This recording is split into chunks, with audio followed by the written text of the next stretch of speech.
Did you know that 15 years ago, economist Thomas Sowell proved how price gouging laws were a net negative for, wait for it, disaster victims? Now, I know this sounds completely counterintuitive. After all, doesn't it seem a little bit obtuse to be praising someone for taking advantage of people who may have just lost everything? But Sowell was able to demonstrate that it may be lawmakers who are creating a worse problem than the gas station, hotel, or grocery store owners. Let's use the example Sowell used 15 years ago when Florida was struck by a hurricane. Charley left over $11 billion in damage across Florida, leaving many residents in the Tampa Bay area with severe shortages of things like gas, housing, and basic consumer goods. A hotel room shot up from $40 a night to over $100, and many Floridians were outraged. Critics, including the state's own governor, called it price gouging, while Florida's attorney general at the time wrote an op-ed slamming Thomas Sowell. So what exactly did Sowell say that caused such outrage?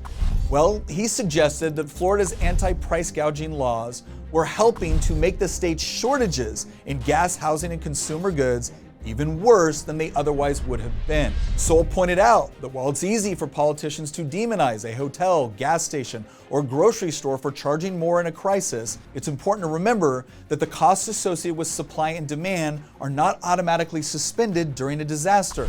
With more demand and less supply, prices naturally go up. This isn't necessarily because people are mean, it simply reflects the reality on the ground. But Sowell really made people mad when he suggested that this temporary increase in prices could actually serve a purpose. Now, before you throw something at the screen, hear him out. For instance, when a hotel raises its rates, it's because the rooms are in higher demand. If the prices stay the same, a family of 4 might decide to get 2 rooms instead of 1. But with the higher rate, they're incentivized to only get 1 room for their family, and now another room becomes available for another family in need. And it's not just hotel rooms.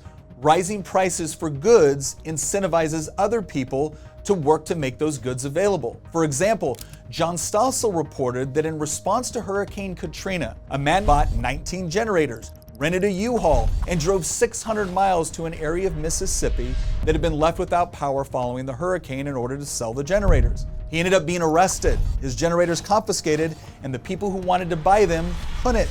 Now, think about that for a second. In a time of crisis, the authorities spent time and resources throwing someone in jail for selling generators to people who needed them and at a price they were willing to pay. The lack of supply led to an increase in price, which motivated someone to go out of their way to meet that demand. Now, you may be thinking that he should have donated them, and that certainly would have been generous, but here's my question.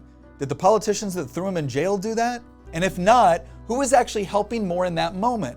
The guy making a profit providing something that people needed, or the politicians moralizing about it?